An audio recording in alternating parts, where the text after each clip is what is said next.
How are we all doing tonight? We're all good? We're all good? Good, good. Excellent. I'm so happy to see everybody. Yeah, maybe I like to comment on clothing, but I need to see the pinks and the purples again, people. Come on, if we don't command spring, it's never going to happen. Time to command it to be here. I have to check myself. Sure, be liberal with everybody else's wardrobe, and look what you got on.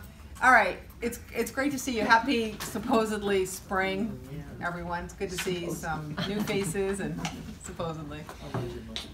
There's almost monthly updates these days about the changing vibrational energy on the planet. It used to be, biannually, and now it seems to be monthly.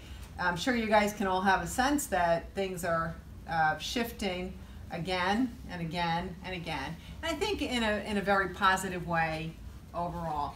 But what I've been recognizing recently is that there are a lot of big stories in little places that they may seem like they're not a part of each other, but if you kind of take all the pieces of the stories that are going on right now and you put it into one big thing and you collect them, they all have the same theme, is that we're really ready, beyond a shadow of a doubt, we're ready to live like souls in these human bodies, and that's the bottom line.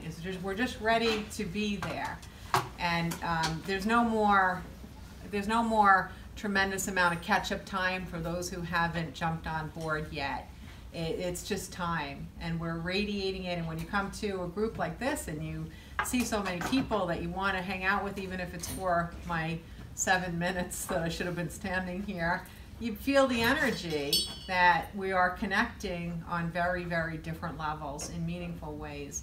It doesn't mean we're all doing it, because for every advance that we have in a certain population, there becomes a more visible fallout in another population. So we're actually seeing a lot more disconnect, very, very strained and unnatural disconnect among certain populations of people.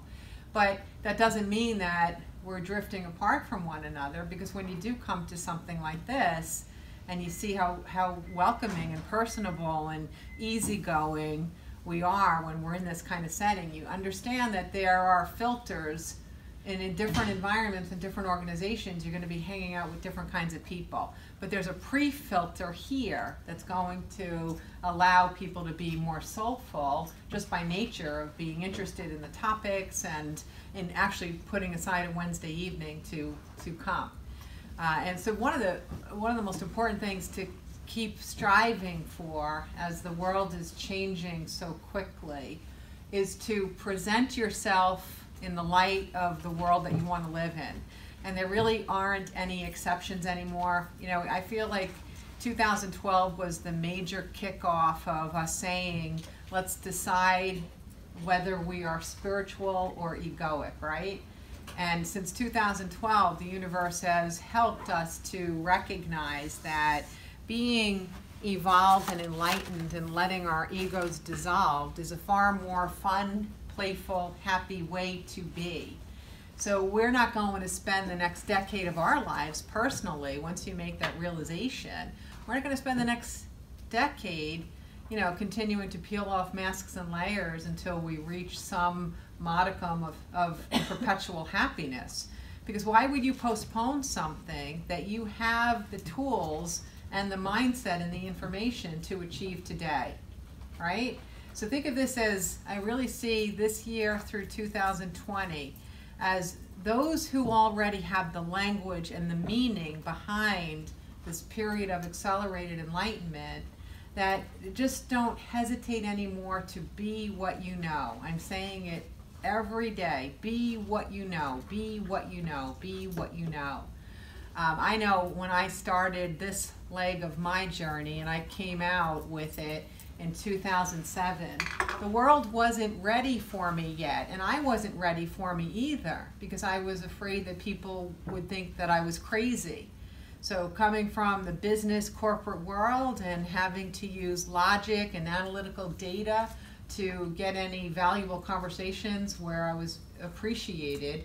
When you come into this entirely different way of viewing the world, I didn't feel that confident in sharing this other newly discovered side of life with others. So not only was the world not ready for me, but I don't even think I was ready for me. The only thing I did know was that the vision or the propelling energy behind what I do was unstoppable. That's the only thing I was certain of in 2007. And here it is, you know, going into starting my 11th year, it's still unstoppable. I cannot get off this train. There's not another thing I would ever do for a living as far as I can tell, and if that turns out to be not true in the future, I'll let you know. Keep you informed. Going to medical school, people, because that sounds like a blast. It's still unstoppable because it's never ending. It's not as though there's a body of material or wisdom that I have amassed or brought forth or been a conduit to, and I've shared it and now I'm retired. Because it is never ending, and it is always changing. And if you take glances at what we see around us from even just 2007 to today, and the way people are communicating and talking and things that we're allowed to say in public that we didn't used to be allowed to say in public, it's crazy how we're evolving even among the people that are having no intention to evolve. I know, do you want to move to a more comfortable seat? I'm okay. Oh, come on. Come on. You sure? Yeah, I'm okay. All right. Thank you. I saved one for you. Good to see you, by the way. Thank you. You're welcome. Okay, so just as an example, when I started to shift from corporate to what I do, the natural selection for me was to work in corporate. Wow. Okay, so we're going to take this whole spiritual stuff. I talk to dead people, and I'm going to move into, you know, accountants and finance professionals and, you know, numbers peoples and actuaries, and this is what we're going to talk about. That was a really good decision. So when I started, I had to figure out how to say things. I had to create these weird kinds of dialogues where I was talking about spiritual truth and infinite wisdom, but I was talking about it as far as let's look at the figures here, or let's look at the numbers here, or let's see what our approach is. So approach means energy, right? And I'm doing all this weird kind of stuff, and every now and then I'd be in a corporate audience that was a little bit more willing to press. And I'd find myself saying things that I thought I would be rejected for. But there was a little bit of openness. There was a lot of not openness if I went over that mainstream line. But what's so amazing to me is that in one quick decade, I can go into companies now and I can say anything I want to say. It's that different. 10 years later, it's that different. I can say things in giving just a corporate speech that I never would have been hired back for, and maybe not even paid for if I had talked about it 10 years ago. I still know how to gear the spiritual part of the conversation to wherever the level of awareness is of that audience or that organization.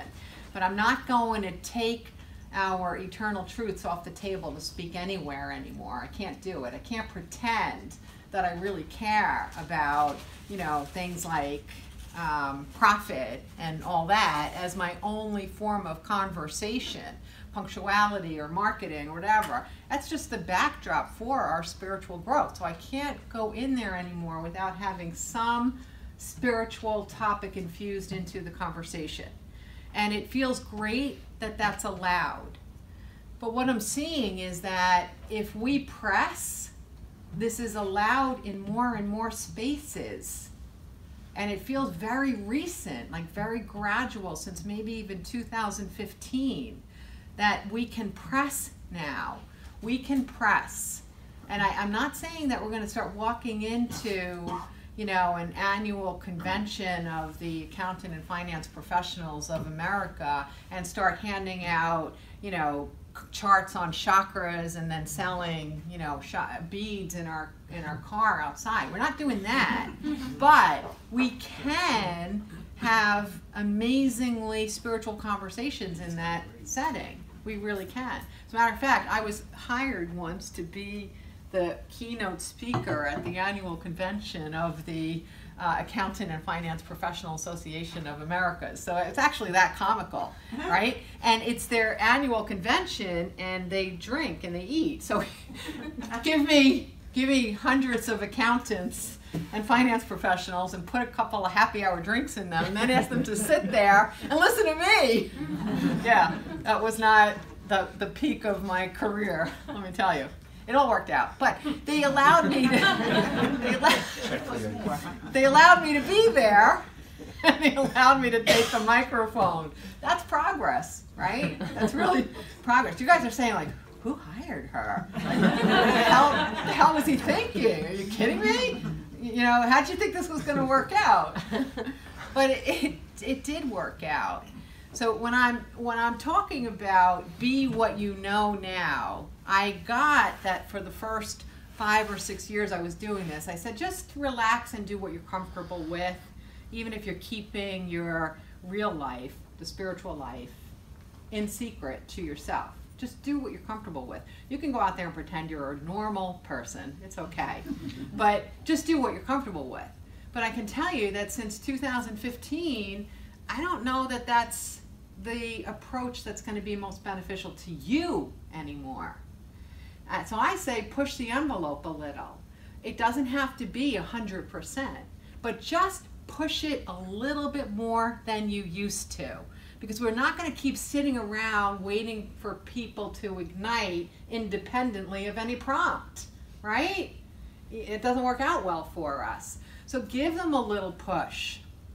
And if you work in an industry or you play in an industry that's a little bit more archaic in their belief system, then kind of amp it up a little bit more. If you're in a role that has any authority or you are at least respected, not that they're trying to get you out, then don't do it. But if you feel comfortable where you are, start infusing your knowledge in the place where you live. Start infusing it a little bit more. In simple ways. And there are a lot of industries that are begging for it. Every organization on earth has its own vibrational energy, its own level of awareness. And every subset within that major set has its own unique vibrational energy. So if you were to think, for example, of the politics of the United States, the whole of that has a certain level of awareness. But then there are millions of supersets and subsets within that. There's local, there's parties, there's national, there's town, there's even regional to the point of Board of Eds and so on. And each group has its own level of awareness. You might be able to be a practicing member of a party that has no existence in that state, but you could be thriving in one tiny little alcove or covelet of one town because that area has its own vibrational energy. And even if you're odd in the bigger geography, you're accepted there because their vibration has increased. So even within any organizations that have very, very low levels of awareness, there's a place to infuse a different perspective. There always is. There always is. And if we collectively, everyone who believes in the power of love, if we collectively do a little bit more than we've already been doing, we really are going to help this shift land with a lot more grace than sometimes it's landing with, right? I'll give you an example. I have a client who worked. She was the head of IT in a major bank, really huge, worldwide bank. And when I began coaching her, she couldn't see any tenable way whatsoever that she could be her authentic soul at work. Because not only was she a female in a male-dominated industry, and especially within the department that was male-dominated, IT, but she recognized that in order to maintain her level of being a VP, there were certain things she felt she had to compromise and toe the line on so that there was female representation in areas where they might be underrepresented. So she didn't really feel she had any rights to start talking about things like this in her group. And we finally got to the point where I have to not say her name, but I finally was like, what's your worst case scenario? What if you are more truthful at work? What's your worst case scenario? What is your biggest fear? And she really thought about it, and she followed the thread. And her biggest fear was that people would think she was crazy, she would lose her authority, and she would be fired. And then she would be kind of blacklisted because she was viewed as being crazy, right? So I said, well, let's address the objection that you have about being more spiritual at work. Let's address it. What could your approach be if all of that happened? What's your fail-safe? How are you going to take care of yourself if all of that happens? Your total worst case scenario happens. What are you going to do? And then she starts telling me about her investments and money and different places that have asked her to come work but not in IT, how she's almost got her doctorate, maybe it would be fun to teach.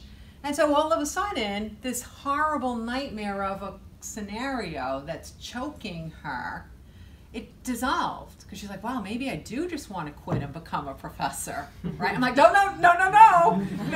come back. Let's infuse IT with spirituality first, then go become a professor.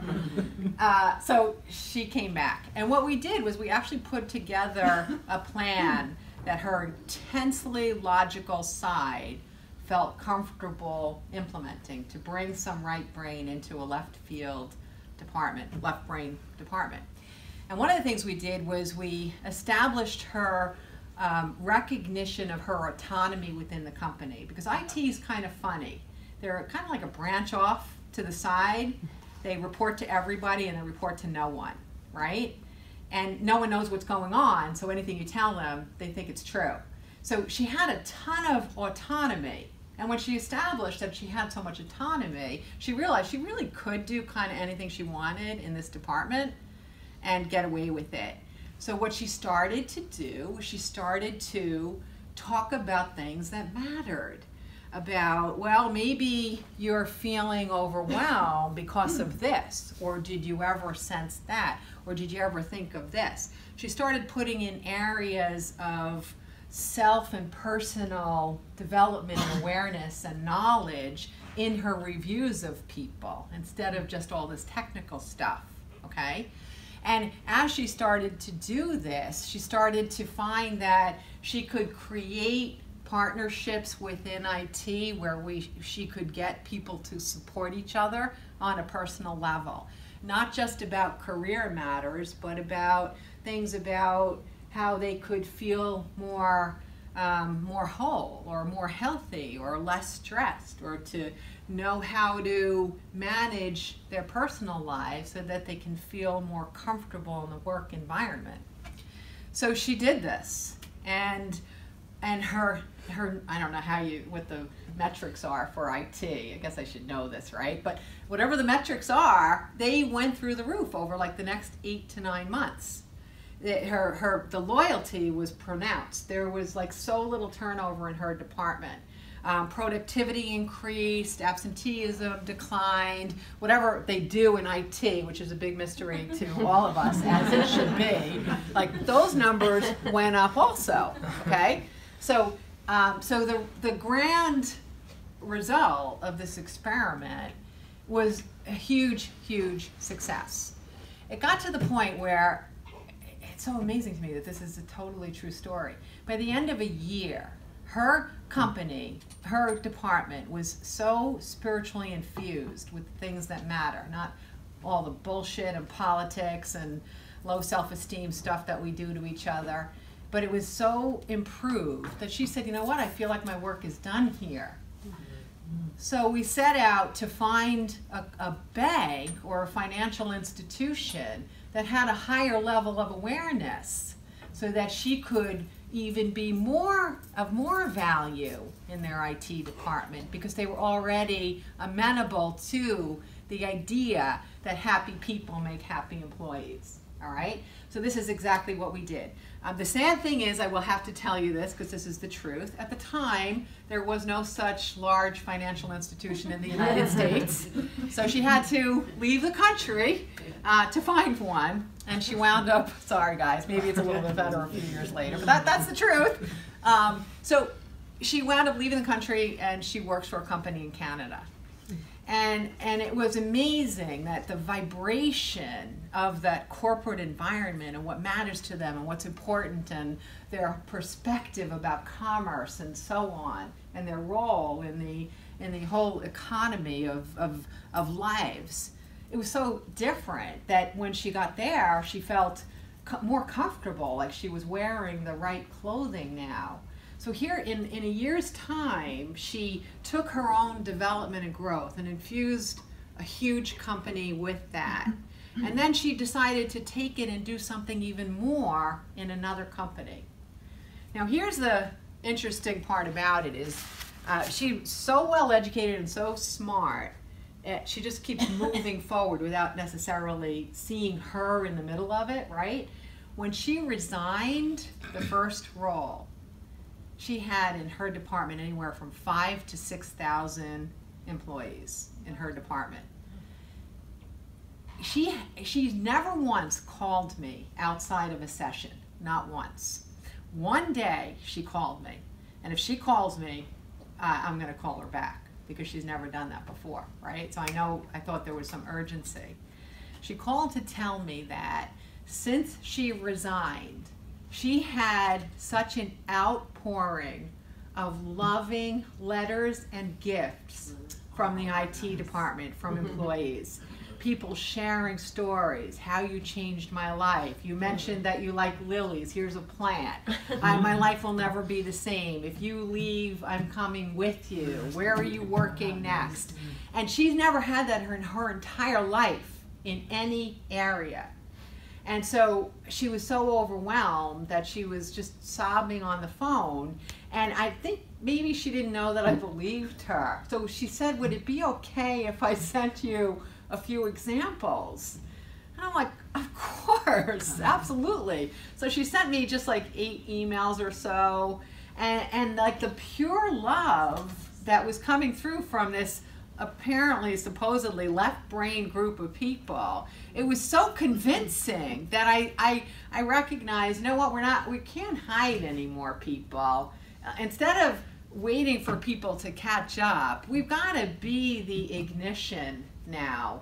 I don't know that everyone could do what she did. Luckily she had a fail-safe financial idea of how her life would go if this didn't work out. But if we see that kind of courage, then we all recognize that we can personally do a little bit more than we've been doing, right?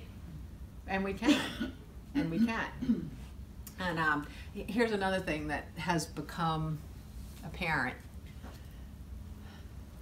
All right, let me think if I can give you an example. Okay, so when I have a regular human issue, right? Like people have these regular things, right? A customer service thing or whatever. When I have one, if I will try to do something different in it, right? I'll try to change it up a little. I try not to be the person that's mad and storms out or curses or say I'm giving you a 1-star review. I try not to be that person. I try to make something happen in this because I have this moment, right?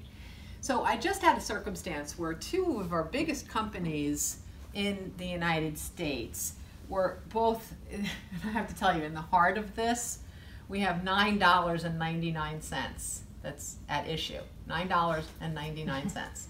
I will tell you that $9.99 was my son's, and he's in high school.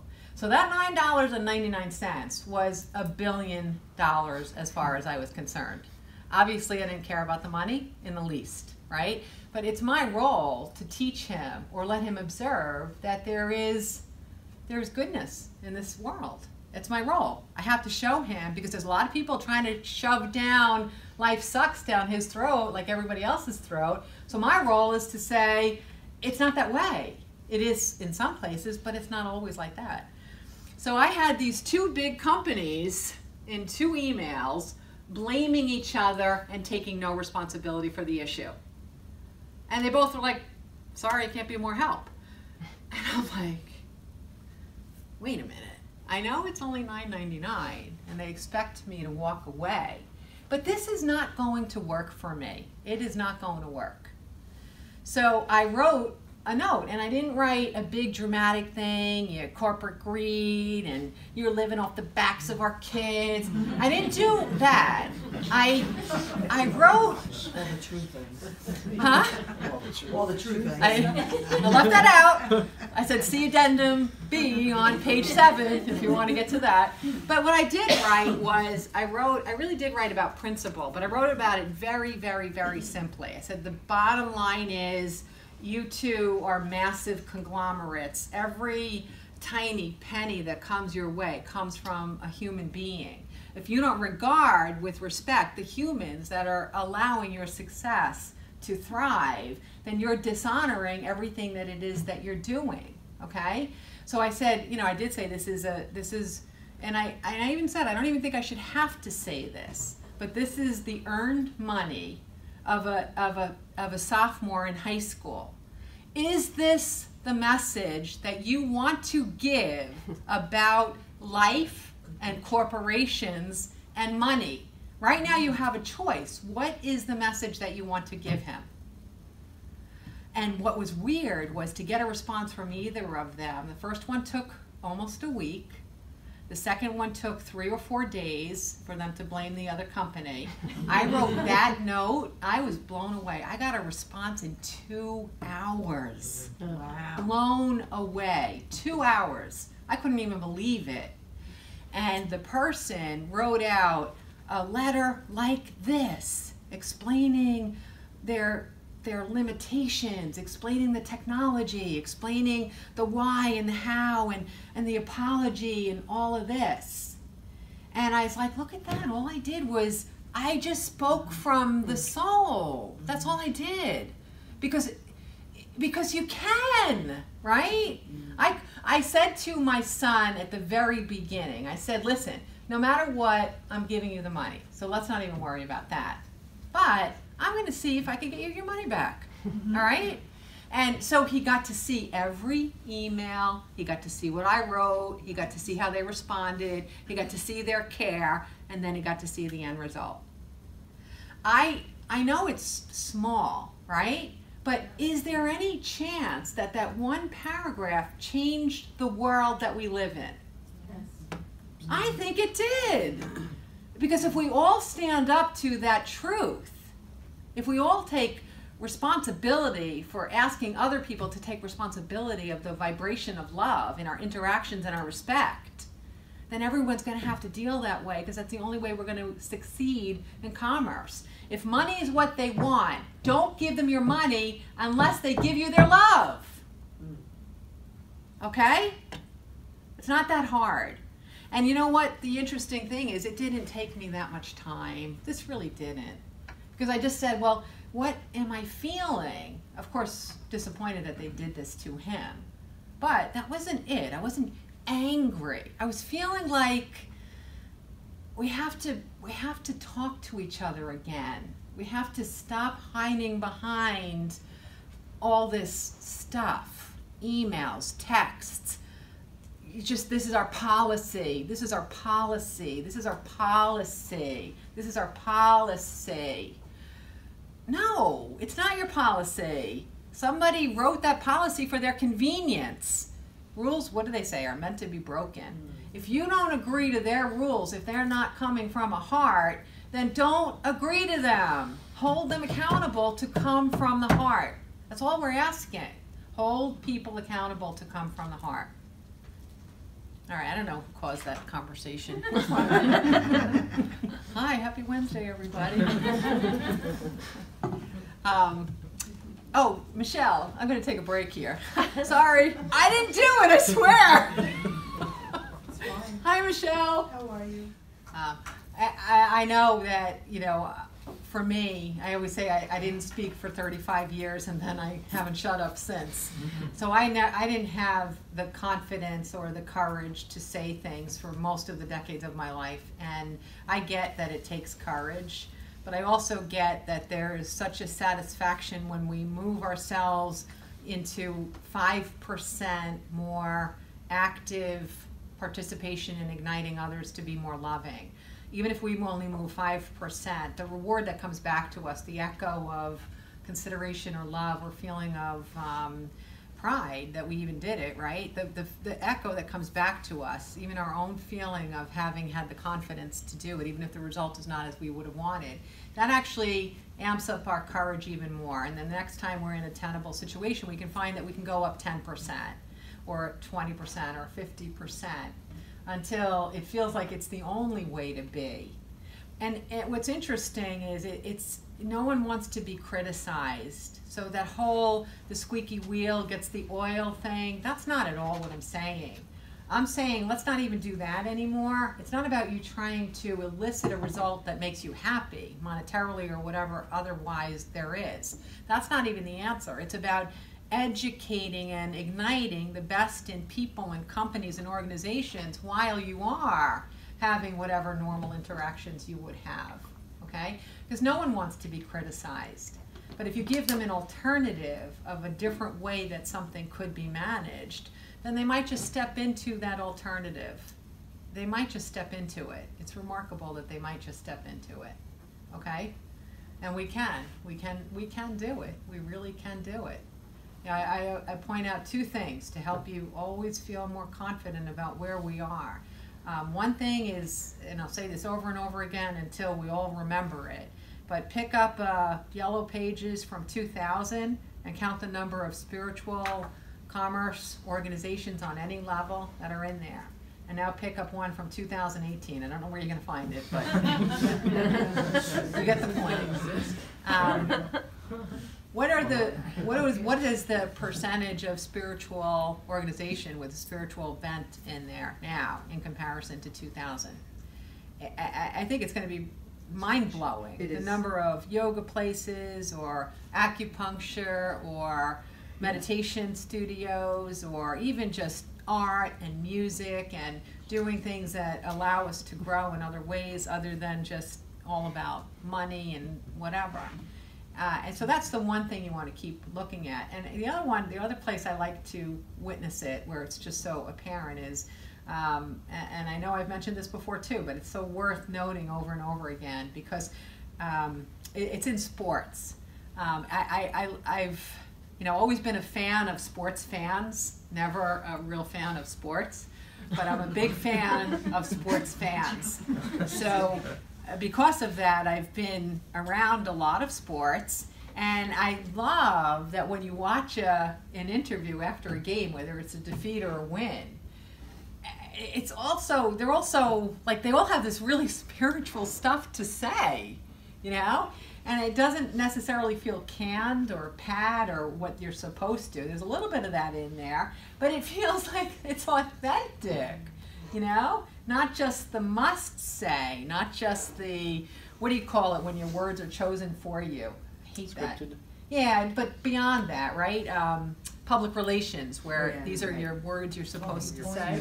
Your prompt. Yeah. So it's not even those anymore. It's like these guys come out there and they say it and they mean it because that's how they feel. That's what their lens of perspective is for the most part now. Cool. Sorry, but I am saying men because that's really where most of the sport people are being interviewed on TV still, but that's okay. I am saying men. That's okay. All right. Yes. Any questions? Well, you can tell in the meetups, if you go to meetup.com, the increase in the spiritual groups is off the hook. I bet. And a lot of teams now meditate as a team. Wow. Yes. Yes. I'm seeing more and more meditation rooms in corporations. yoga at lunch in companies. Yeah. High school too. And in high school, school. I'm seeing, Yoga. or even elementary school, Yeah. I see elementary schools that are doing yoga. Yeah. Yeah, I mean, there's no doubt that we're heading in a direction where at least people have access to information that might help them to be more peaceful and more happy. If you don't have access to that information, it's hard to fabricate something that you don't know exists. But at least everyone is being introduced to the possibilities at younger and younger ages, or any age. Any age is still good, okay? All right, I know we didn't put up my where I'm gonna be list. I was really behind schedule today. So the only big public thing I have going on in the next month or so is it's in New Jersey in Red Bank, so I don't, or Colts Neck. And I'm doing a version of the Yours, Mine, and Ours that I did here a couple of weeks ago. Oh, you were there. Yes. All right, cool. Thank you. So Yours, Mine, and Ours, the topic is that when we talk about intuition and intuition development, one of the least focused on areas that I see is the idea of thought energy, because I don't know that necessarily a lot of people understand thought energy yet, but I do understand thought energy more than a lot of people have the privilege of understanding it. So what I recognize is that the vibration of thoughts that we're often intersecting, and that really is the basis for psychic hits, precognitive information, and so on. It's the blending of thought energy between you and another source. And that source can be dead or alive. It could be in a body or not in a body. But it's the intersecting of thought energy that enhances some of our own thoughts. Now, I like to really simplify this, and this is a basic truth. If you are unhappy with what you're thinking and focusing on, you're thinking alone. And when you feel good on some level about what you're thinking about or focusing on, you're co-creating at a minimum your thoughts and your focus. And you might actually be channeling the way that I do all the time. It's not that you're not capable of having an independent and happy thought.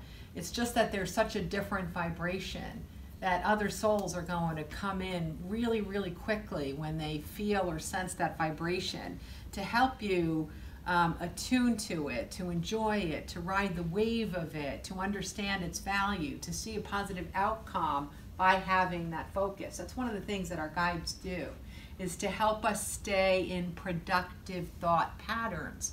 So Yours, Mine, and Ours is about helping you know the difference between your thoughts, your guide's thoughts, only their thoughts, you being a channel or a conduit the way that I am, or blended thoughts, co-created thoughts. And when you're able to understand the difference between the three more clearly, you become more powerful. And so that's what this topic is about, and that'll be on April 29th. It's a Sunday in Colts Neck. Okay, that was, I got a lot of good feedback from that event, so I'll probably do something along those lines again up here eventually. But if you want to see that event in its, you know, purest, that is the topic of the day. Come down It's to worth the Colts drive, Neck. trust me. I was there. I was there the first time, and it's well worth it. Thank you. You kind of know, it's really. Oh, thanks. Really I very really helpful. appreciate it. We were all I there. do. Oh, you were there too? Yeah. Oh, yeah. cool. Oh, you, yeah, I know you were there. Oh, how cool. Oh, I should have taken roll call. Oh, okay. I didn't recognize it. Yeah, I think all of us were there. Oh, really? Yeah. Oh, how cool. All right, good. This is the reunion of the Yours, Mine, and Ours. Welcome. Okay, Just so. that the date for the next EPG is the 9th, right? Oh, okay. Thank you. Just so that everybody May knows. 9th is our next Plainview EPG. Thank you. I think that's the Wednesday before Mother's Day. It's a good day to get together. There'll be tulips, everyone. Whether I bring any in, that remains to be seen. You're gonna have to find out. Unless you can intuit whether or not there'll be tulips inside. And the Enlightenment Power Group in the city is on May 14th for the month of May. We were talking about, I was talking about this with some people earlier, and there was somebody that was there on Monday. The group in the city is a very different vibrational energy than this group. They're very they're very evolved, not that you're not, but it's just different. And what happens in that group is 100% different than what happens in this group. And I can witness myself more than I used to. I recognize that on Monday night, I really was a pure channel. What flowed out in 2 hours, I think it was mind-blowing, even for me, to hear what flowed out in those 2 hours, because it helped, what the topic was, helped, I think, everyone to understand that we can't live in black and white anymore, right?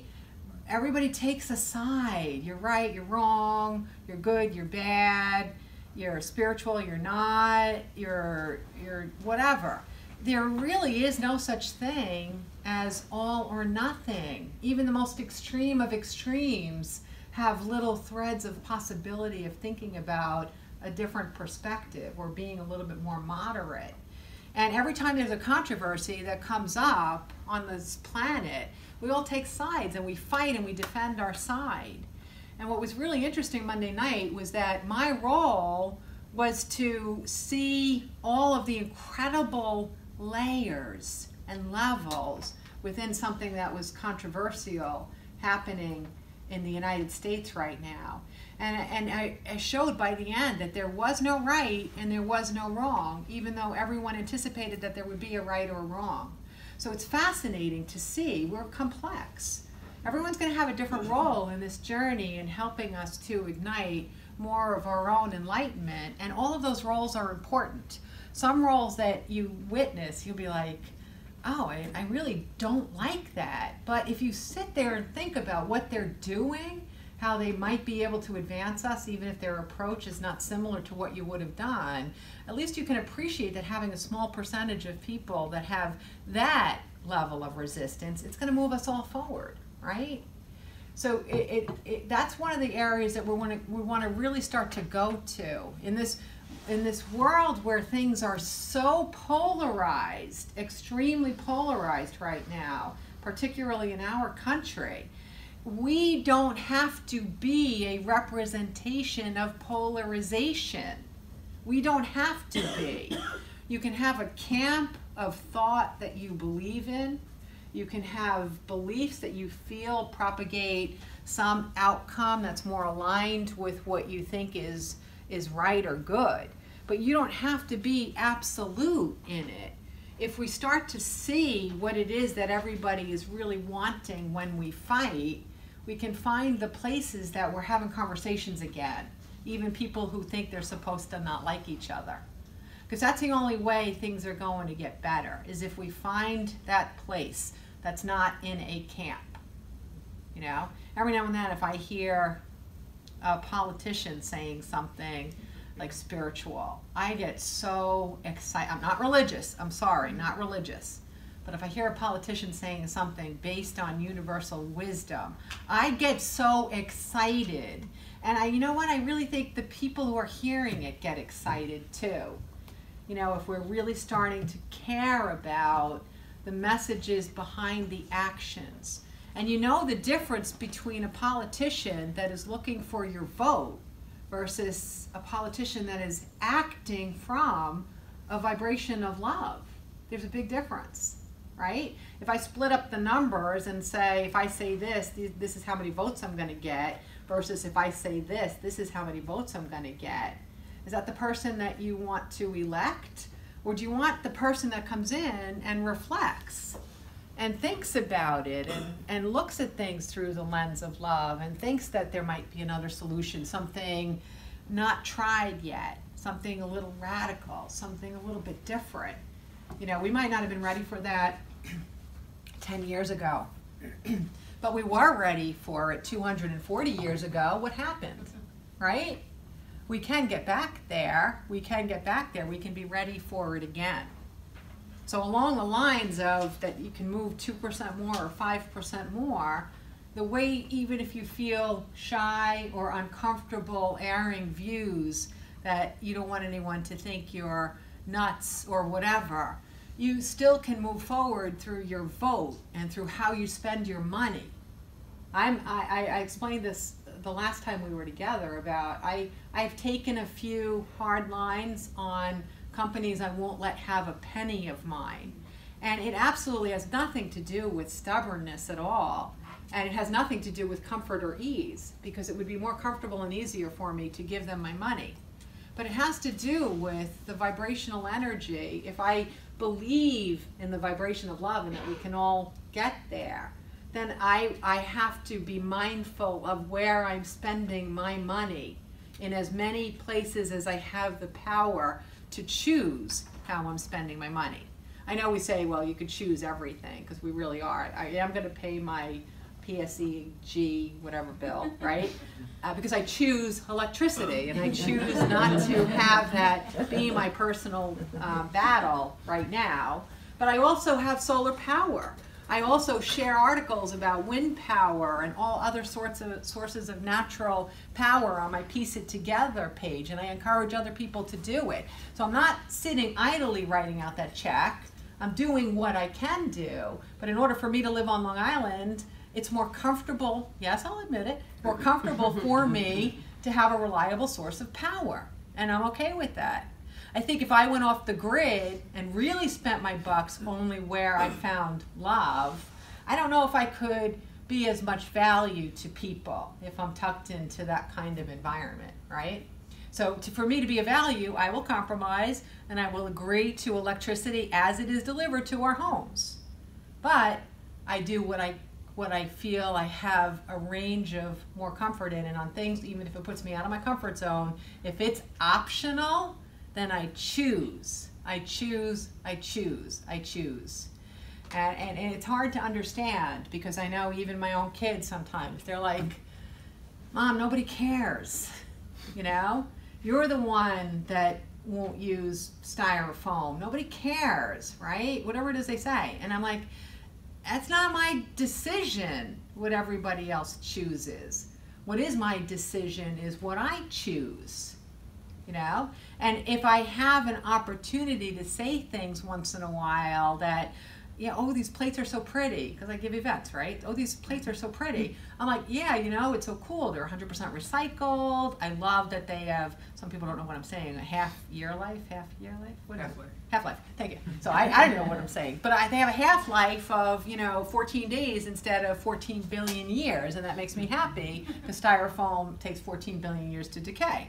So I think that's a fair statement, right? 14 billion versus 14 days, right? I don't know if the 14 billion is resident, huh? I don't know about the 14 billion if that's right, but oh, but it's gotta be approximately right, right? Our resident, highly educated scientist can confirm that it takes 14 billion years. So does it matter that styrofoam is cheaper? It was far more convenient. My guests didn't get pasta sauce on their pants by it soaking through. So yeah, it would have been a lot easier and a lot cheaper probably. But I can't do it. I can't do it. I just can't do it. And if I do have a moment where someone's interested why I'm not buying styrofoam, then I can say it. And if no one's interested, I really don't care, because I still made the choice that was right for me. I'm not in your face about it. Huh? 500 years. I was so close! Wow, I just missed it! Just missed it! Just missed it! it's so long. So long that anyone else is going to live. In this body, I mean. That was funny. It's too long. She can't prove it, though. Good point. You know what? I believe I'm listening to her future self. Hold on a minute. Oh, she's right. Yeah. She came back from 3,000 and something, 2017, and she did indicate that the half-life is about 500 years. Okay, thank you. Thank you for hopping out there for me too. You know, it's really funny. I have, speaking of, the reason I said 3017, I'm going off my mark here, but obviously I'm always off my mark. But speaking of 3017, I have had this policy where all the intuition stuff I do, and it's endless and it goes everywhere, right? I've tended to not go too far forward, because that's my preference. Because one time I went pretty far forward and I didn't like what I saw. So from that day on, I said, you know what, I'm never going forward again, because my guides then said, listen, you're using today's base of knowledge from your storage and you're applying it to an unknown circumstance, unknown parameters and experiences that you have no frame of reference for. So you're misdirecting your interpretation of what's going on, okay? But one day recently, I actually did bounce forward, and it was so funny because a man asked me, can you tell me about a future life of mine? And I said to him, we were in a group, and I said, no. I said, you know that I prefer not to move into the future like that, within reason, right? I'm talking about 20, where are we? 20, what are we in now? 2018. I'm talking about 2032 on a regular basis now, if anybody wants to know about 2032. So I do go a little bit, but I don't really go beyond that. And I said, no, you know I don't do that. But he asks every freaking time I see him. So with this, I thought it was so funny that he asked. And that must have just shut down my resistance. And all of a sudden, boom, a life came in from 3017. Wow. And we were in a whole group. Was anyone there? No? You guys weren't there? You weren't there? And so I open up this whole 3017 life. I have to record it. It was magnificent. It was magnificent. Magnificent. And what was so interesting about it was that it all made sense. Like there was nothing in there that was so phantasmical that you're like, no, there's no way. There's no way that that could be the outcome of us in another 99 years. A number of years. But when you, 14 billion years. But when you looked at where we were and how humanity was living, it was almost like predictable that that's the way we would live. And it was so beautiful and so grand and so wonderful. So I have a little more peace about moving forward now. And that's, I think, what's making me be able to emphasize the power of this period of accelerated enlightenment now, because I feel like I have a little bit more confirmation that if we stick to our guns here, we're going to get there a little bit faster if we all do our little bits and pieces. Okay? The good guys win? The good guys win. It was mind-blowing. Are the women in charge? We always have been and always will be. Coming We're all back. coming back as different people, right? It was so fascinating. It was our levels of awareness, our vibrational energy, our use of the formula that I came up with, what you think, feel, believe, and the subsequent actions that you take create your physical reality. It was obvious. The quality of everyone's life was incredibly visible by their use of the formula, as far as where they lived, what their community was like, what they did for a living, how they focused, how they created art, how they interacted with one another. It was the most incredible thing. It was absolutely mind-blowing.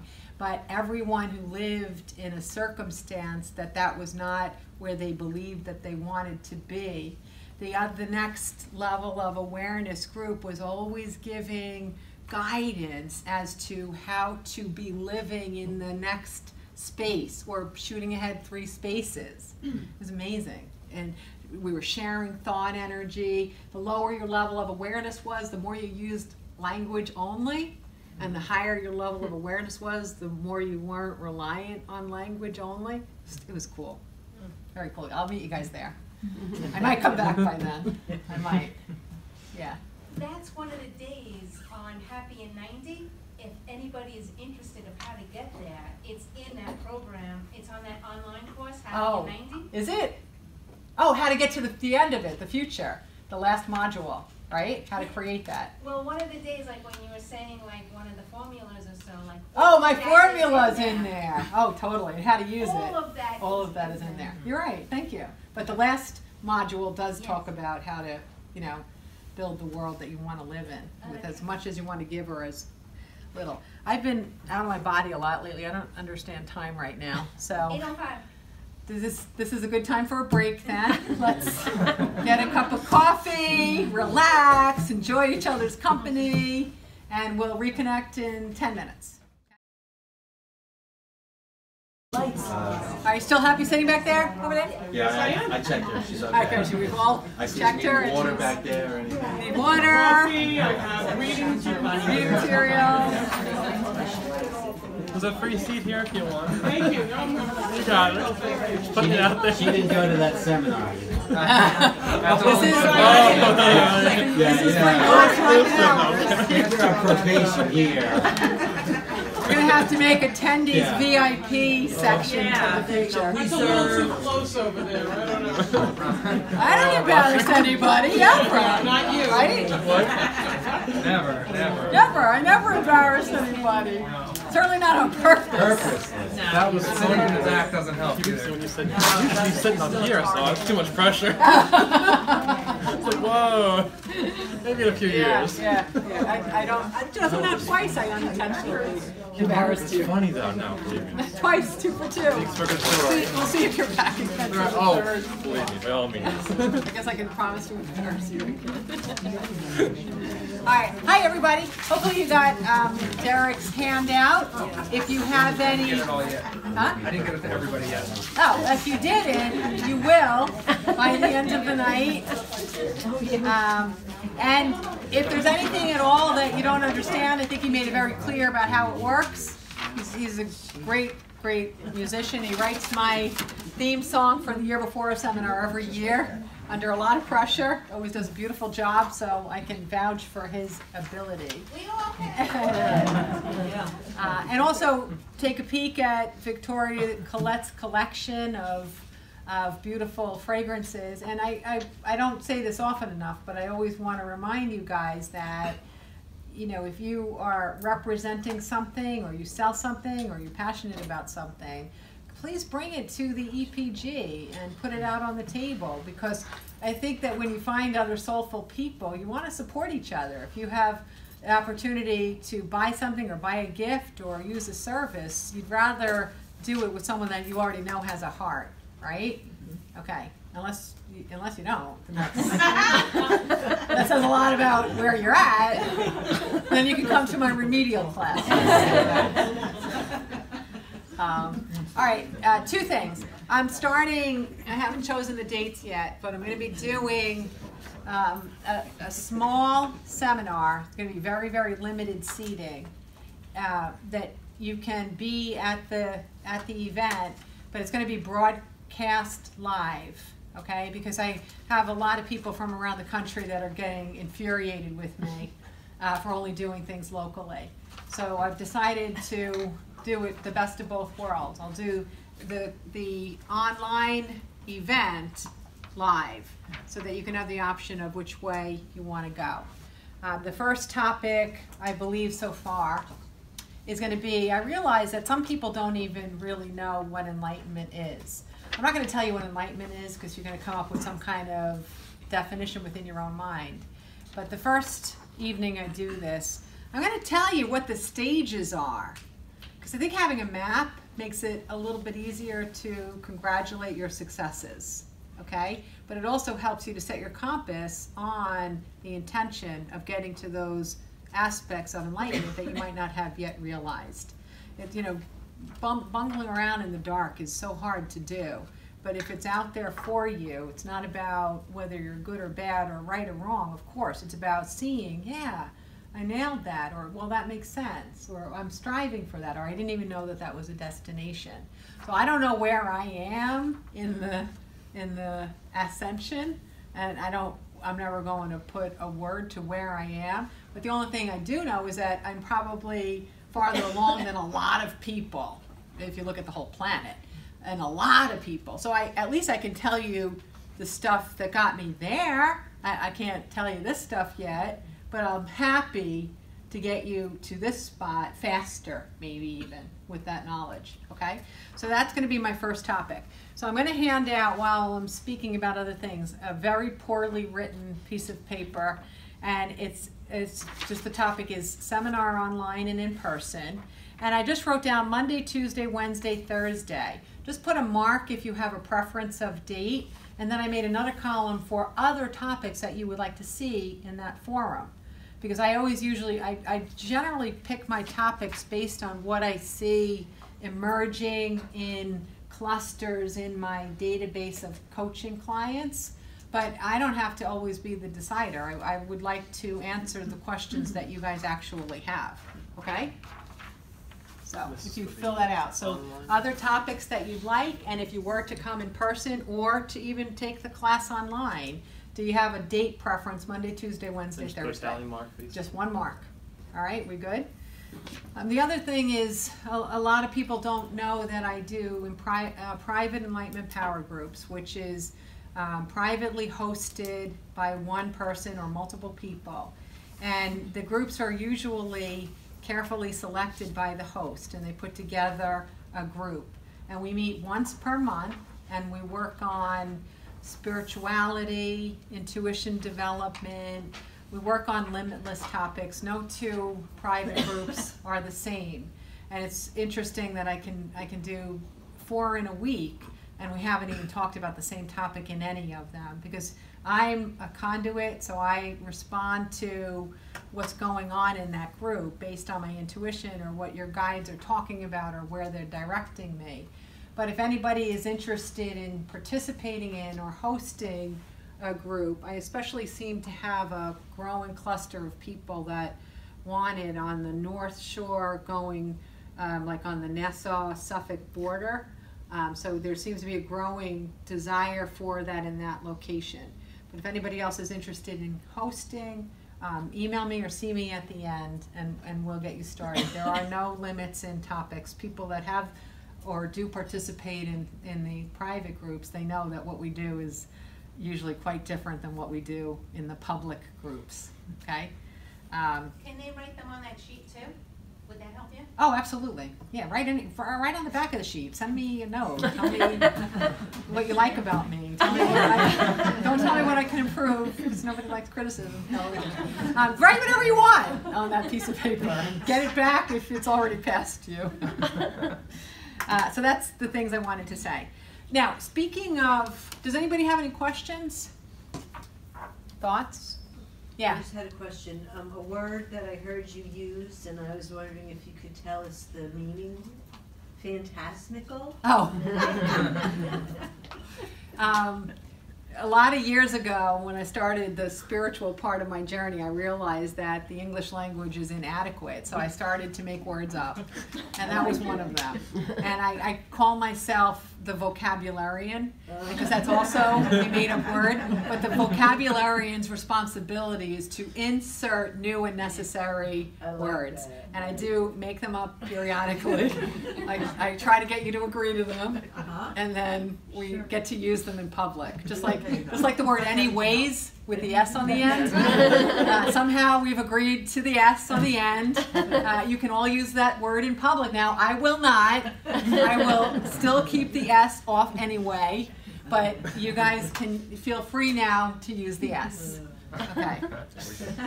That was non-judgy, right? You know, there's a group of an institution in France that their whole entire job is to protect and preserve the French language. And in order for something to come in or go out, you have to get the whole entire group's approval. So the one they're kind of battling it out now is the word email. So they're battling the word email while we've been using the word for centuries or 14 billion years. But it's okay, because maybe one day they'll let us say email. Reasons to drink wine over there, that's all. Table, all right. Let's talk about this. Is that a word? Okay, so, any other questions? Am I? Oh, I am. Okay, I didn't know if I was doing readings tonight, but I guess I am, because the group is magically here. So I will. At the end, I'll ask I'll pull a couple of names, and you just prepare yourself that if your name gets called, that you have some sort of question, personal or global or anything at all, and I'll answer your question, as many as I can get to. But there was a topic, what I'm going to talk about quickly before I get to that, is there was a topic that came up, it's been coming up a lot today, and it came up again tonight. So just this one day, it seems to be the topic of the day. And I'm going to say topic du jour, because we're going to make our French. So the topic of the day is, there are so many processes in the journey of enlightenment, that feeling of getting more aha moments and growing and letting go of resistance and becoming happier. I didn't have a map when I started. I did every single thing accidentally, and I probably did everything the hard way because I wasn't talking to anybody on earth about the steps. I didn't know what I was doing, so I didn't know what the next step was. So I had a lot of resistance, I had a lot of ignorance, I had a lot of stuff that I was holding on to. So every milestone in the path of the journey of my soul in this human form was hard earned because I didn't know what I was doing. Okay, but there was one thing, and I've had a lot of incredibly profound experiences that are mind-blowing, and if I put them in a book, I think it could be valuable to read for everyone, these experiences, because they're credible. I think that people think the way that I say these stories, even if they sound like miracles, I think people understand that they're credible. And having credible examples of miracles, I think, is more helpful than having people just say stuff and you don't really know where it's coming from or if you trust the source. But I haven't really written the book about it because there are earth people involved that I don't feel I have permission to tell their story. And a lot of the miracles that happened for me happen to have been like validated by, for example, a very, very powerful man on earth. And he's extremely well appointed, and he's very, very, very powerful. And at one point in my enlightenment journey of discovery, the answer or the validation of so many events, hundreds of events that had happened, came together with me having a conversation with that man. And the conversation was co-created and pushed, and it finally happened, and I didn't even know why I was put with this man. But when it finally came down to it, he basically was able to give me physical validation of all of these miracles I experienced that I was still doubting. And I saw the synthesis of that moment. I saw that it was 18 months or up to 3 years of trial and error, fear, resistance, angst, up and down, you're high, you're low. It was just crazy. And I had logs and logs of physical evidence of all the things I was getting through this conduit. The way the guides orchestrated step after step after step after step after step, till the point that I was with this man who could say, yes, that it's true, all of the things that happened, and all of the physical people that had to be involved with me getting to that man and him saying yes, was astronomical. If I put the story in writing, I could help everybody advance in their own personal enlightenment. And I know I could, because it's that dramatic and that powerful, and it's better than any time the two people get together at the airport at the end of the movie. It was that good, okay? But I can't, because I don't have permission to talk about him. And without talking about him, I can't tell the story. So I double down on how I bring information to you by the content of what I say, and I don't do it through my story to prove the validity of what I share. That's my choice. I would love it if this man came to me one day and said that we're on the same page. There's no doubt we're on the same page. I would love it if he would say, you know what, Karen? I don't necessarily want you to use my name. I don't necessarily want you to use the story. But I'm going to help you get out there because we're both trying to accomplish the same things. which is give information of value to millions of people so that they can become happier. If that happens, you'll be the first to know.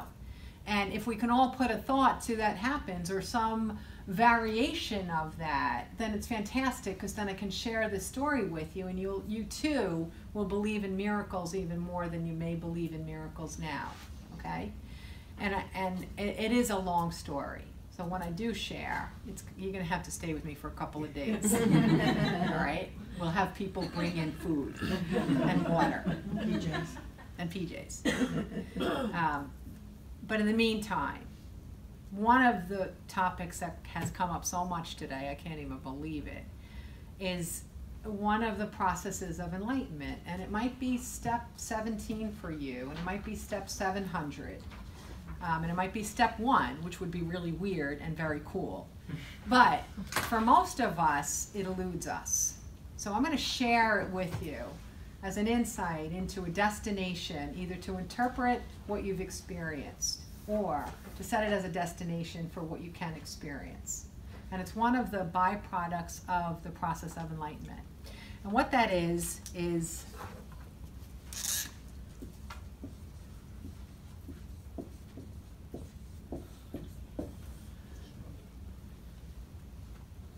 it sounds by definition like a really easy word, right? And you can even hear yourself telling it to people, you know. Disney put together an amazing song, you know, let it go, let it go, let it go. We understand it all. We do. In our heads, we just get it, that you have to surrender, have to surrender, have to surrender. Well, number one, if you are saying, I have to surrender, or you have to surrender, you don't know what surrender is, because have to is the opposite of surrender. It's the exact opposite. You have a need, you have a resistance. As long as you say have to, should, must, it's a need. Need is resistance. So if you are really thinking about what the concept of surrender is, you can set your destination for it, but you can't have to have it. You can't need it. You can't should have it. It's not something that can have a resistance to get to it, okay? And the reason I'm talking about this tonight is that I've had, I can't think of how many. I've had moments of personal surrender when I didn't even know that that was a possible destination. I just experienced it, and the result was miraculous, instantaneously miraculous, okay? I've also had more times than I can count where I wasn't surrendering, but I had no resistance. I just was love. And the miracles that ensued from those moments are profound. And some of those stories I might actually write out at some point, okay?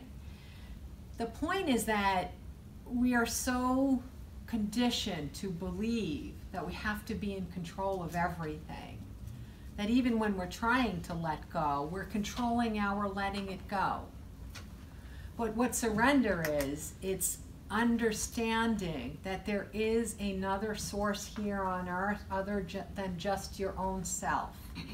There's another source, there's another energy. There's something that's so profoundly brilliant in its ability to be available to you in infinite number of ways, and it's ceaseless. If you recognize that that power exists and that energy is infused in every single thing we do and experience, surrender means that you take advantage of that partner and at least hand off half it. You do your half, show up, but let that energy do the other half. Hand it off. Hand it off. The interesting part about surrender is that you cannot say the words, I'm giving this to you, and get the result that saying the words and actually doing it entails. Saying it and actually handing it off are two different things. Handing it off with your words doesn't work. But if you really hand it off, this miraculous other energy, player, consciousness, whatever you want to think of it, it comes in full force and assists you. But you got to get yourself out of the equation. You got to leave it. You have to leave it. You just got to get out of there. That's what surrender is. When you leave it and you hand it off, the partner will show itself in a beautiful, helpful way. And every single time you surrender, that same energy is there to support you. Being human is a very lonely experience, no matter how many people we surround ourselves with.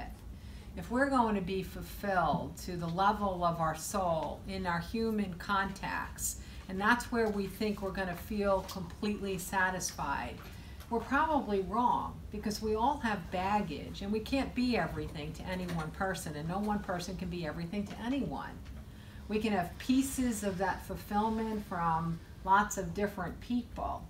But if you want to find out where it exists beyond any limitation, just recognize that this energy that comes through love and comes through intuition is there for you from the moment of birth until the moment of death.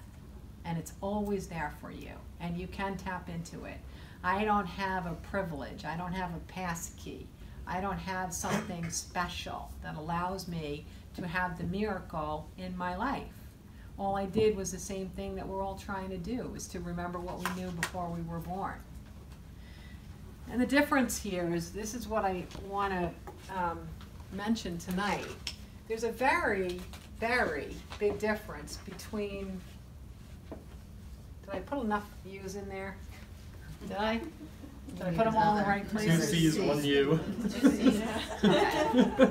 If there were a vocabularian in the house, then we could find out if this were authentic, right? Geez, you would think I'm like a real, you get the gist. Don't show the camera on that.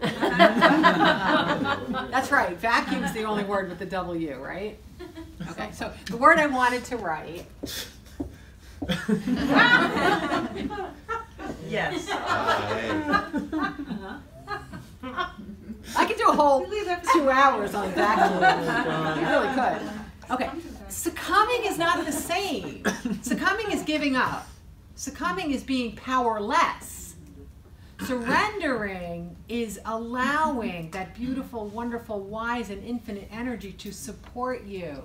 You're not giving up. You're not. You're not. You're not succumbing.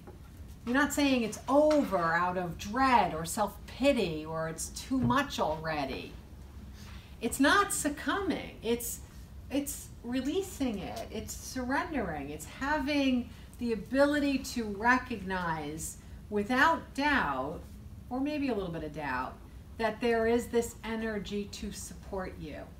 And when you open up that energy and you can witness it in your life changes for the better, which is why it's so valuable to get to the point of experiencing the miracle of surrender at least one moment in any given life.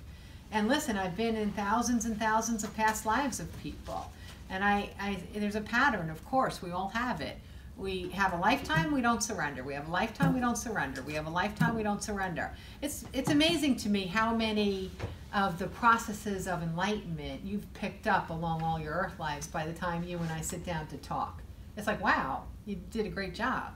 But I rarely see surrender on that list because it's that elusive. It's that elusive. But if you know it to be a destination, if you have a belief in the fact that there is an energy that's supporting us at all times, and that energy is us, and it's within us, we just need to tap into it so we can see it visibly, then you can experience surrender. I'll tell you very briefly one example of this for myself, how I discovered it. As you guys well know, I don't practice a religion. And I recognize now, even though I was born with a religion and raised with it, not born with it, but raised with it, I recognize now that the reason I opted out of religion a long time ago was so that I could be, not knowing what I was going to be doing, but it was important that I have a universal conversation with people with no predilection toward a certain faith or practice or tenets or anything like that. And since when we're not in our bodies, there is no religion, it makes a lot of sense to be able to speak about universal truths instead of any particular religious practice. So that being said, I was almost like the opposite of someone that might have quote-unquote faith. One day, in really trying circumstances, I can't even begin to tell you what had happened.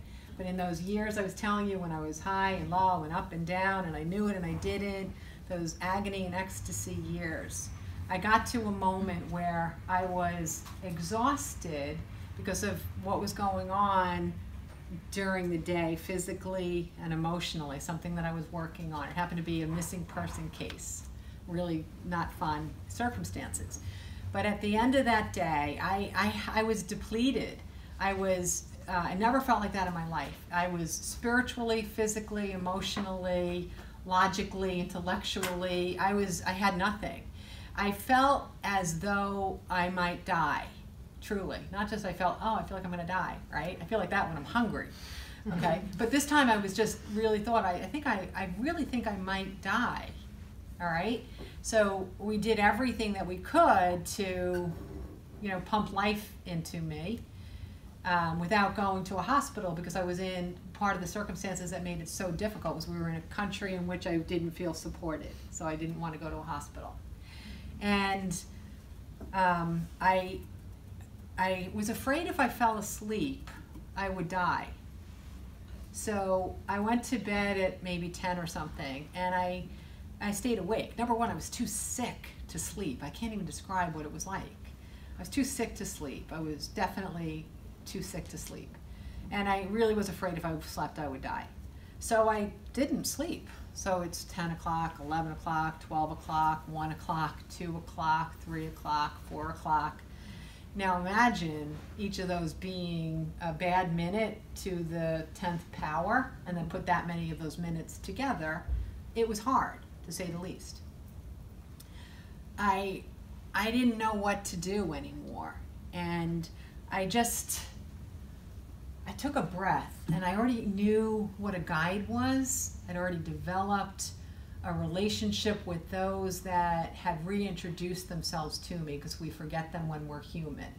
So I had enough context, at least of the guide-human relationship, that I could ask for help. And I remember this so clearly. It was 4 o'clock in the morning. And I remember thinking, you know what? I don't have this anymore. I just don't have this anymore. I don't have this. I'm going to ask you, and I named the guides that I knew of at the time by name, and I asked them to come in and help me, all right? And I called them out by name, one after the other after the other. And I honestly can't remember another conscious thought after I called out the last one. I don't remember it. All I know is that I woke up. It was 6 o'clock in the morning. For those of you who are my friends, you know I need 8 hours of sleep.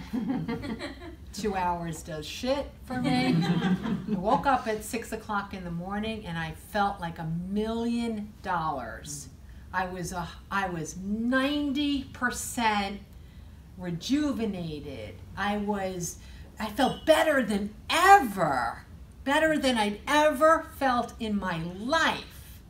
Not only just physically, mental clarity, enthusiasm, fearlessness, optimism, all this stuff. The only thing I knew was that I needed chocolate ice cream. And in a foreign country, in a hotel, at freaking 6 o'clock in the morning, I didn't know exactly how I was going to get that done. But we eventually walked around outside, and we found chocolate ice cream. So I ate the chocolate ice cream, and that last 10% of how great you could ever feel in your body went away. It was like a miracle unto itself, because I'm not a big chocolate ice cream fan. But I got that in whatever my guides did with me when I basically lost consciousness at 4 in the morning, they also planted the seed that we're going to do all this stuff physically in the body, and we'll get all these systems going right for you again. But there's just something in chocolate ice cream that's going to get you the extra 10%. Sounds weird, but it was so oddly true. So the whole point of the story is if you like chocolate ice cream and it's calling you, eat the chocolate ice cream. No, but the point was that Surrender to the ice cream. Huh? Surrender to the ice cream. Surrender to the ice cream. Surrender to the ice cream. What was so funny was that I recognize in hindsight that I surrendered, which is why I lived and reharmonized. I got all that. That was, you have to be a moron to not know that, right? So I got all that. I knew exactly why I felt so good because I handed myself off without any resistance whatsoever. And then I also got that last 10%, just the desire to have chocolate ice cream. It was almost like I couldn't stop thinking about chocolate ice cream. And then having the other 10% come back after that let me know that I still am a partner, right? So surrender is not, it's not giving up. It's not, that was a really important part of it, is that we're in this, right? Surrender also means that you're a part of it, okay? You're not going to be invaded by aliens and you have no say in what happens. This is a partnership, and when you surrender, you're going to have a part in it too. And that's why I think the thing happened with the chocolate ice cream was so that I could see in hindsight how I was a partner in this miracle. And by listening about the chocolate ice cream, it sounds so trivial, right? But in listening about the chocolate ice cream and seeing that I got to that extra step, I got to see the beauty of me being a miracle too. That it's not just a source outside of me, but that it is also within me. And that's part of the point. Is surrender is not only surrendering to another consciousness or another energy, but it's also recognizing that that energy is you, that is your life force. It's not separate, it is you. Okay? Any thoughts? We're good? Yes. Surrender, it's very easy. If you are a parent, or possibly a grandparent, the birth of a child, that is the act of surrender. That's when you feel there's nothing else. There's nothing else. You feel so connected to that being that you helped co-create. And even grandparents, you were part of that process once removed, but that's surrender. The thing about it is, what you're saying is the true opportunity that the birth of a child gives us. Within everybody's level of awareness and their own personal body of history, we don't necessarily all get to experience that miracle. But it's one more way that the universe knocks on our door and asks us to understand the profundity of surrender. It's an intoxicating feeling. Yes. I'm trying to get these apart. I was going to put these in a cup, but I can't get them apart, so I won't. Do you want But me to that's a help you mess with the cup? too. I just wanted somewhere to put the names. Oh wow, that is in there. Yeah, right? It's not just me. No, no. Is there another cup over there? Go for the other cup. Just throw them in the air, whatever one you catch. There you go. Yeah, I like that. Thank you. I will reuse this cup. Don't worry, anybody. All right, everyone have their question? In case it's you that gets called? Come on, Derek. All right. Anthony. Hello. I've gotten picked quite a few times. You This is have. interesting. Yeah, you have. I'm launching a business that is has purpose behind it. Do you need an assistant? Yeah, potentially somewhere in the mix. Yeah. I had a meeting today, so I'm just interested. Will it grow exponentially in the next 6 to 12 months? Okay. With an assistant. I accept bribes, so yes, with an assistant it will. Yeah. Anthony, I know that you have been tearing down the walls of scarcity and resistance to abundance over the last couple of years. And so this feels like it's an opportunity that matches your new vibrational energy about your relationship with abundance versus scarcity, okay? So the reason it forms is as an expression of your growth.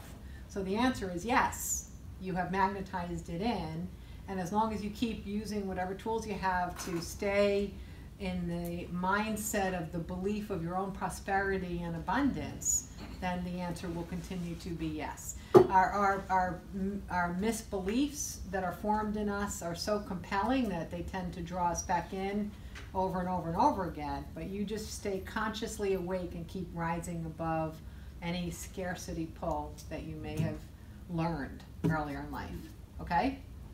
And that also happens for the assistant.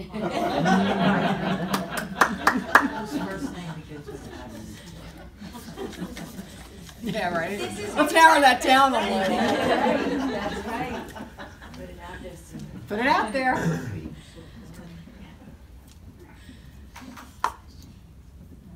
Marie.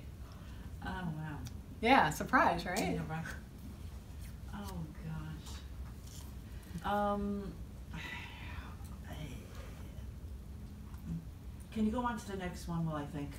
Okay, that sure. possible? When I pulled out your name, there was another one attached to it, and I felt really bad because Okay, I saw so that you one got- too. yeah. But I saw both, so Uh-huh. I have to tell the other one was Derek. Can we go to the next one? I got 13 lined up, don't worry. I had a feeling too. I was like, I feel like at this point I'm like, does anybody have a question? all right.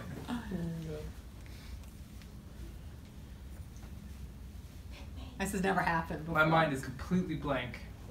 You surrendered. I've surrendered to So then the answer is yes, that's And he's surrender. waiting for Do you the feel chocolate happy? ice cream. That's a byproduct of I do. surrender. I feel happy. Can I feel, get you some chocolate ice cream? What about what you guys might want to tell you?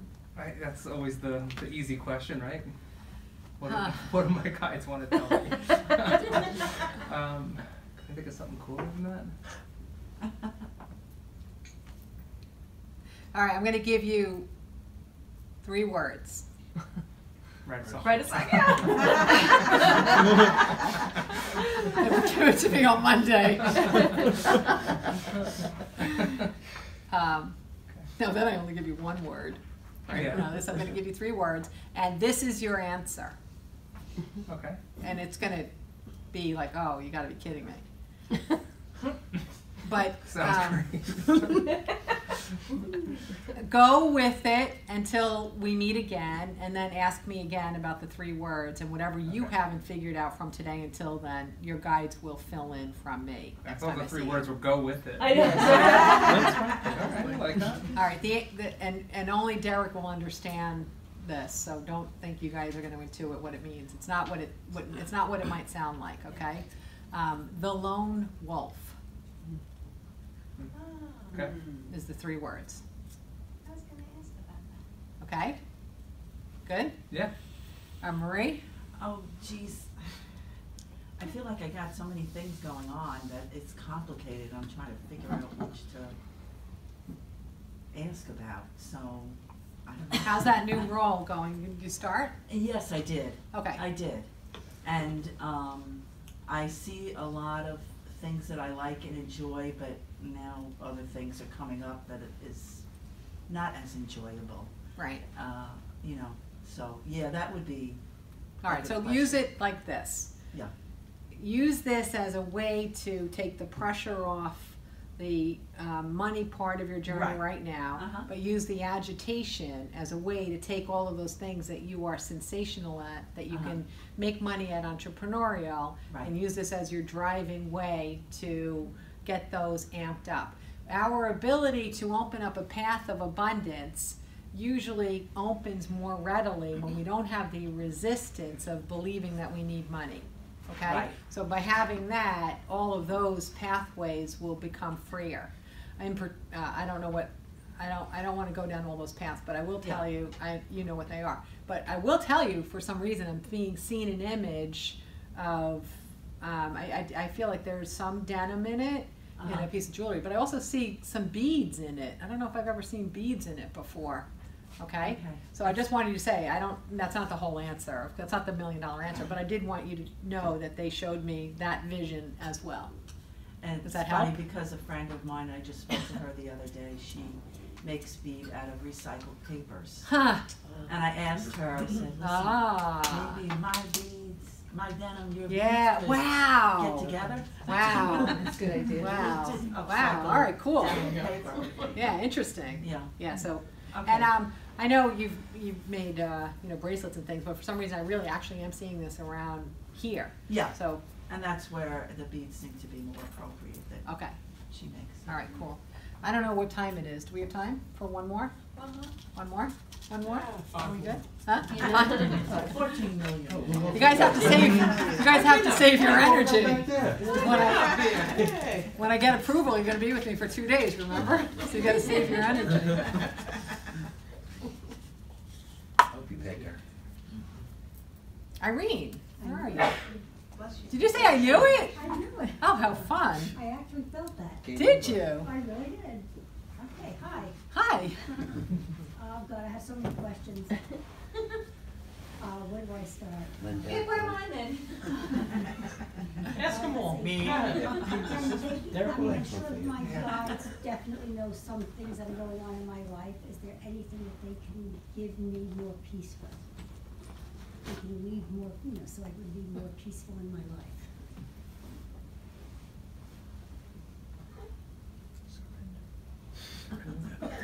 Besides surrender.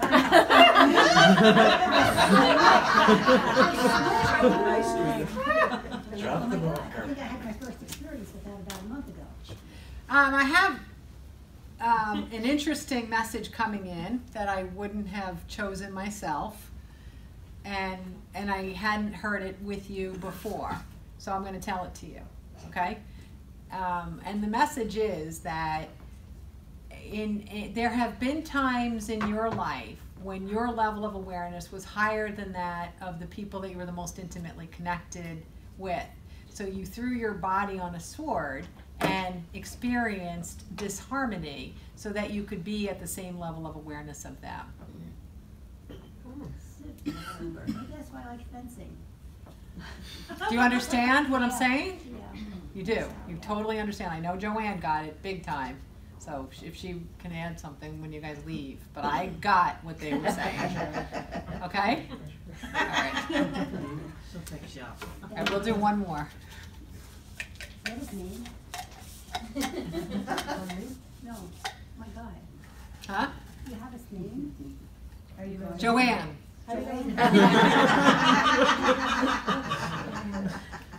You know what? Humans are guides to each other, so why not? Let your guide come through Joanne. Thank you. Okay?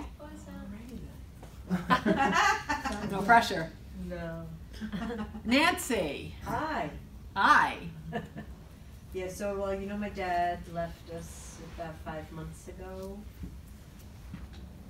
Anything about him for my guides, or? There's been a different level of participation of you with your family since he died. And he just wants you to recognize that part of that power in you to make the choices that you're making is coming because you more knowingly know him as your ally now. That he can support a self-loving perspective, that loving others at the sacrifice of yourself didn't get anybody anywhere. So he's helping you to remember that self-love is the most important in all your interactions with your family, okay? So that's how you now know his presence even more, by the way you're perceiving these things, the needs and the have-tos and all that you're recognizing that, I've been there and I've done that for decades and decades and decades, and it's okay to consider me first in every regard, okay? Okay. All right, everybody. It was nice to see you all. I'll take back my piece of paper, and if you want to write something on the way out, that's great. And in the meantime, I will see you all on May 9th. Enjoy your month.